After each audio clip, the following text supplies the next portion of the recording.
Praise the lord.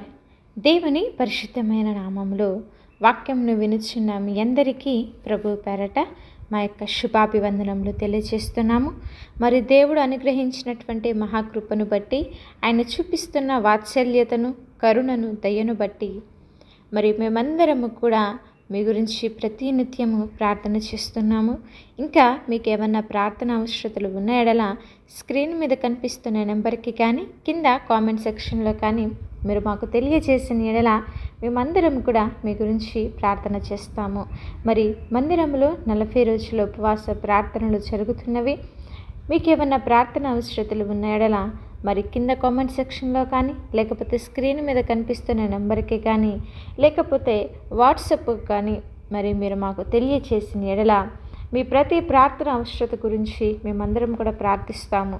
మరి రండి, మాతో పాటు కలిసి మరి ప్రార్థనలో ఏకీభవించి దేవుని యొక్క మహిమలు, దేవుని యొక్క దీవెనలను మీరు మీ కుటుంబాలలో పొందుకునే వాళ్ళని మేమందరము కూడా కోరుకుంటున్నాము. ఆయన యొక్క ఉన్నతమైన కృప, కాపుదల మీకు, మీ కుటుంబాలకు తోడై ఉండి నడిపించునగాక. ఈరోజు దేవుని వాగ్దానము, మనుష్యులు పైరూపమును లక్ష్యపెట్టుదురు కానీ యెహోవా హృదయమును లక్ష్యపెట్టును. 1 సమూయేలు గ్రంథము 16వ అధ్యాయము 7వ వచనము. ప్రియ సహోదరి సహోదరులారా, మనం ఆరాధిస్తున్న దేవాది దేవుడు మన హృదయములో ఏమున్నదో ఆయన చూస్తున్నాడండి.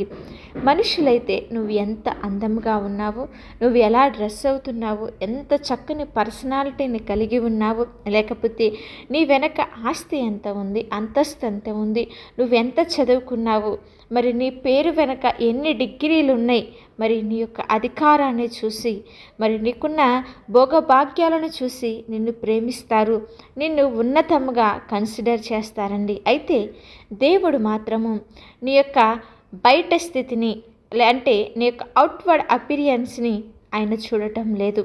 ఆయన నీ యొక్క హృదయాన్ని చూస్తున్నాడని విషయాన్ని మనము గ్రహించాలి. మనుషుల మెప్పు పొందాలని నువ్వు సరైన మార్గంను విడిచిపెట్టావేమో ఒకసారి ఆలోచన చేయి. ఇలాగ కనుక ఉంటే దేవుడు నిన్ను త్రోసివేస్తాడండి. ఆయన నిన్ను త్రోసివేస్తాడు అన్నటువంటి విషయాన్ని గుర్తుపెట్టుకోవాలి. మనము మనుషులను మెప్పించాలి అనుకుంటే దేవుణ్ణి మెప్పించలేము. పై రూపము మనకు ఒక వ్యక్తి యొక్క విలువను, దేవుని పట్ల విశ్వసనీయతను చూపించవు. మరి ఆనాడు అమీనాదాబును పిలిచినప్పుడు యెహోవా అతన్ని కోరుకోలేదని సమూయేలు ప్రవక్త చెప్పాడండి. కారణం ఏమిటి? సమూయేలేమో మరి అమీనాదాబు చూడటానికి చాలా చక్కగా, అందముగా, ఎంతో సౌందర్యవంతముగా, మరి బలాఢ్యము కలిగి, ఎత్తు కలిగి ఎంతో చక్కగా ఉన్నాడు. కానీ దేవుడు మాత్రము అతని యొక్క పై రూపాన్ని చూడటం లేదు. అతని పై రూపము చక్కగా ఉన్నా, అతడు ఎంత అందంగా ఉన్నా, అతడు తన జీవితంలో దేవుని యొక్క తోడు లేనివాడు, ప్రార్థనా జీవితము లేనివాడు, విశ్వాసము లేనివాడు, అంతేకాకుండా దేవుని యొక్క హృదయాన్ని ఎరగనటువంటి వ్యక్తి, దేవుని యొక్క కార్యాలను తెలుసుకోలేనటువంటి వ్యక్తి అమీనాదాబు. దేవుని చేత కోరుకోబడిన వాడు కాదండి. మరి దావీదు మహారాజు దేవుని హృదయానుసారుడండి. మరి ఎప్పుడైతే దేవుడు దావీదును చూశాడో, అతని యొక్క ప్రార్థనా జీవితమే కానీ, అతని విశ్వాసమే కానీ, అతడు దేవుని సన్నిధిలో మొరపెట్టే ప్రతిదీ, దేవుని సన్నిధిలో అతడు ఆలపించే కీర్తనలన్నీ కూడా దేవుడు చూసినప్పుడు ఎంతో, మరి ఆయన అంటున్నాడు కదా, దావీదు నా హృదయానుసారుడైనటువంటి మనుష్యుడని. మరి ఎప్పుడు కూడా దావీదు దేవుని యొద్ద విచారణ చేసేవాడు, దేవుణ్ణి స్తుతించేవాడు, దేవుని యందు భయము, భక్తి కలిగినవాడు, దేవుని యొక్క తోడు తన జీవితంలో కలిగినవాడు.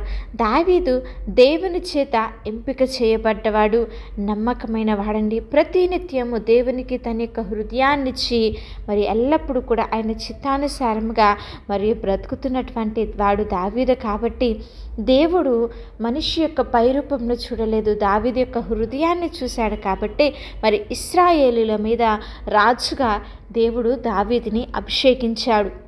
దేవాది దేవుడు మన యొక్క హృదయాన్ని, విశ్వాసాన్ని, మన యొక్క స్వభావాన్ని, ప్రార్థనా జీవితాన్ని, మనం ఇతరులకు చూపించే ప్రేమను, మనం ఇతరులకు ఇచ్చే విలువను మాత్రమే చూస్తాడు. కానీ నువ్వు ఎలాగ రెడీ అవుతున్నావు, నువ్వు ఎంత కాస్ట్లీ బట్టలు ధరించుకున్నావు, నువ్వు ఎంత ఆస్తిని సంపాదించుకున్నావు, ఎంత సంపాదించుకున్నావు అన్నటువంటి విషయము ఆయనకి అవసరం లేదండి.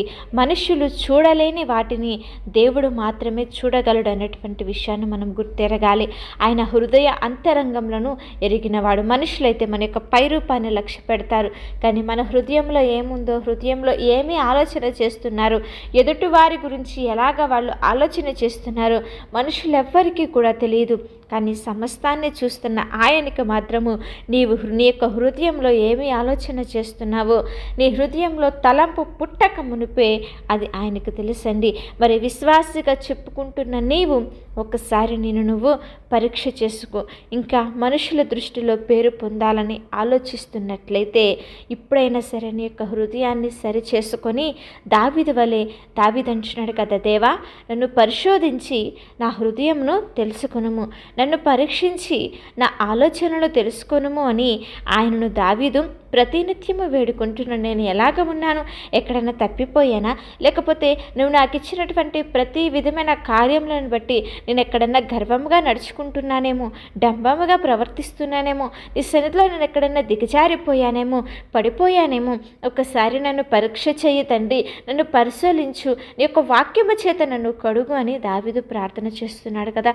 ఈరోజు మనము కూడా ప్రార్థన చేస్తూ, దేవా నేను ఎక్కడ పడిపోయాను, నా యొక్క ఆత్మీయ స్థితి ఎలా ఉన్నది, నా యొక్క ఆత్మీయ పరిస్థితి ఎలా ఉన్నది, నన్ను పరీక్షించయ్యా, నన్ను పరిశీలించు, నన్ను పరిశోధించు అని చెప్పి మనము కూడా దావీదు వలె ప్రార్థన చేయగలిగినట్లయితే దేవుడు మనకి కూడా దావీదుకి ఇచ్చినటువంటి హృదయాన్ని మనకిస్తాడండి. ఆయన చిత్త ప్రకారంగా నడుచుకున్నటకు తన యొక్క కృపను ఆయన మనకు అనుగ్రహిస్తాడు. మనం మనుషుల మెప్పు కోసము ఆరాటపడ్డామనుకోండి, మనుషుల మెప్పు కోసము పోరాడామనుకోండి, నరకానికే సిద్ధపడతాం. అదే దేవుని మెప్పు కోసం మనం ఆలోచిస్తే మనం పరలోకానికి సిద్ధపడతాము. మరి ఆలోచించి ప్రతి విధమైన నిర్ణయం అనేది మనం మన యొక్క జీవితాలలో తీసుకోవాలి. కనుక ఇక నుండి మనం మన యొక్క హృదయాన్ని కడుక్కొని మనల్ని మనము పరీక్షణ చేసుకొని దేవుని చిత్తానుసారంగా, దేవుని యొక్క హృదయానుసారముగా, ఆయన ఆజ్ఞల ప్రకారంగా నడిచేవారిగా ఉండాలని ప్రభు పేరట మీ అందరికీ మనవి చేస్తున్నాను. మరి చిన్న ప్రార్థన చేసుకుందాం. మమ్మల్ని మిక్కిలిగా ప్రేమించిన మా ప్రియ పరలోకపు తండ్రి, శ్రేష్టమైన కృపగలిగిన నామమును బట్టి మీకు స్తుతులు స్తోత్రములు చెల్లిస్తున్నాము దేవా. అవును తండ్రి, మనుషులైతే పై రూపమును లక్ష్య పెడతారు, కానీ దేవా నువ్వు హృదయ అంతరంగంలను ఎరిగిన దేవుడువు. మా హృదయములో ఆలోచన పుట్టక మునిపే, మా యొక్క తలంపుల్లో నా తండ్రి ఆలోచన రాక మునిపే నీకు సమస్తము తెలిసే ఉన్నది దేవా. తండ్రి మేము ఎలాగ బ్రతకాలో, ఎలాగ జీవించాలో అట్టి మనస్సును మీరు మాకు అనుగ్రహించమని ప్రార్థిస్తున్నాం. దావీదు ఎలాగైతే మీ సన్నిధిలో మీకు హృదయానుసారంగా నడిచి ప్రవర్తించాడో, మేము కూడా మీ హృదయానుసారంగా, మీ చిత్తానుసారంగా బ్రతుకుటకు, జీవించుటకు అట్టి కృపను మా అందరికీ మీరు అనుగ్రహించమని ప్రార్థిస్తున్నాం. వాక్యం వింటున్న ప్రతి ఒక్క బిడ్డను మీరు దీవించండి, ఆశీర్వదించండి. కుటుంబాలలో నెమ్మదిని, శాంతిని, సమాధానంను మీరు దయచేయండి.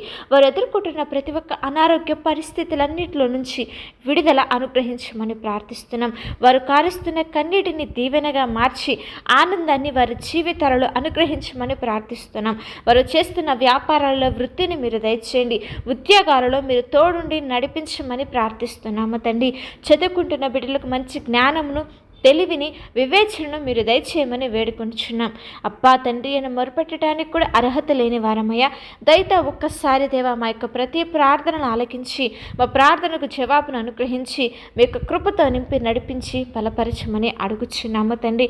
ప్రతి ఒక్క బిడ్డను దీవించి ఆశీర్వదించి గొప్ప మేలులను జరిగించి మీ సన్నిధిలో నింపి నా దేవా గొప్ప సాక్షులుగా నిలవబెట్టుకోమని ప్రతి ప్రార్థన విజ్ఞాపన మీ చేతులకు అప్పగిస్తుండగా మీరే తోడు నీడగా ఉండి ఆశీర్వదించి దీవించి బలపరచమని యేసుక్రీస్తు వారి నామంలో అడిగి వేడుకొని ప్రార్థిస్తున్నాము తండ్రి.